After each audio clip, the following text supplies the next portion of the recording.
Dan aku mau ngajakin kamu nih, kita coba bawain materi neror. Oh, oke. Dan aku mau lihat Prilly kalau misalkan bawain neror kayak apa. Jadi ada satu kasus di tahun 1962. Ini sebenarnya nggak bisa diverifikasi secara formal karena emang nggak ada accounts of history kayak dari mulut ke mulut. Di tahun 1962 katanya tuh ada satu kejadian di sebuah sekolah. Ada yang bilang ini kejadiannya di Wyoming, Amerika Serikat, di mana anak-anak di sekolah itu tuh diminta untuk gambar kalau misalkan mereka punya imaginary friends. Dan ini semua dari kelas-kelas yang berbeda, semua diminta gitu. Oke. Entah kayak apakah ini eksperimen atau mereka cuman kayak for fun gitu kan. Dan ada 37 anak yang gak kenal satu sama lain, gak terlalu dekat, itu menggambar sosok yang sama.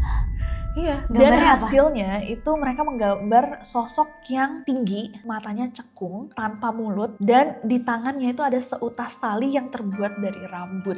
Merinding gak sih? Kayak semua spesifik gambar hal yang sama. Dan mereka tuh cerita juga kan, begitu ditanyain ya, teman kamu nih munculnya kapan atau kayak gimana. Orangnya mereka bilangnya bahwa dia selalu datang kalau hujan turun. Dan dia biasanya berbisik melalui speaker TV.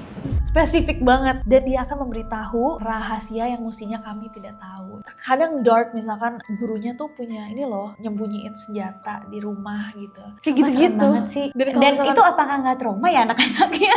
Kalau aku jadi anaknya aku trauma sih. Ngelihat sosok tanpa mulut, megang rambut gitu, aku trauma sih kalau jadi anaknya. Bener sih, kalau misalkan teman hayalannya lucu gitu kan. Iya, kalau kayak Peter CS kan gemes. Ya udah gemes gitu. Aku juga nggak takut gitu karena bentukannya bule gitu kan, anak kecil bule, cakep kata Teh Risa. Tapi kalau bentukannya yang kayak gitu kan males serem banget sih. Itu lebih kayak hantu ya. Itu ya aku sih trauma sih ke psikiater kayaknya kalau